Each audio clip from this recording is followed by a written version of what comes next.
Now, in his first address to the nation after Operation Sindoor, Prime Minister Narendra Modi confirmed that over 100 terrorists were killed in India's precision strikes. Now, the precision strikes targeted 9 terror launch pads across Pakistan and Pakistan-occupied Kashmir. Prime Minister Modi also described the operation as a direct strike on global terrorism. He called Mudir and Bahawalpur as the universities of global terrorism and has strong links to all the major terror attacks, including the London Tube bombing and several high-profile attacks in India also.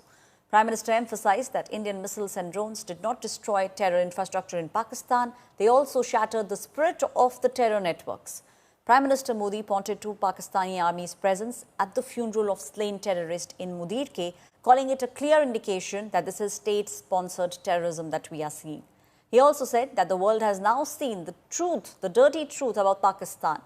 High-ranking army officials bid farewell to terrorists, a glaring proof of Pakistan's complicity with regards to terror-related activities.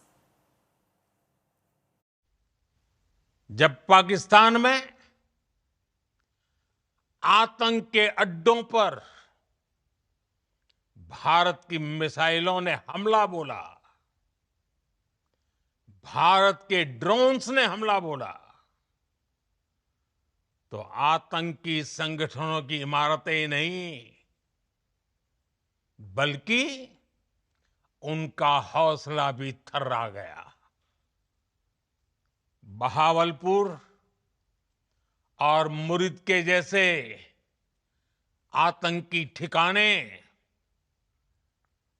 एक प्रकार से global terrorism की universities रही है।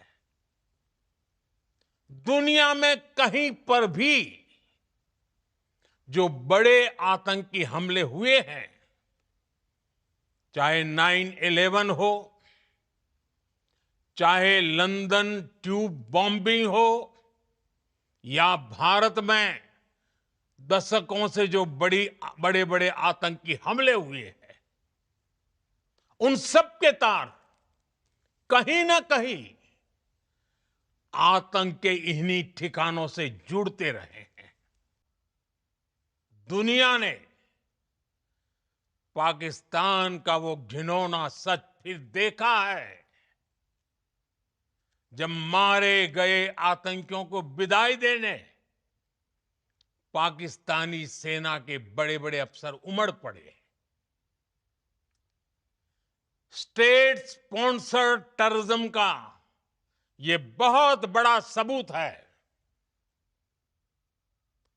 हम भारत और अपने नागरिकों को किसी भी खतरे से बचाने के लिए लगातार निर्णायक कदम उठाते रहेंगे।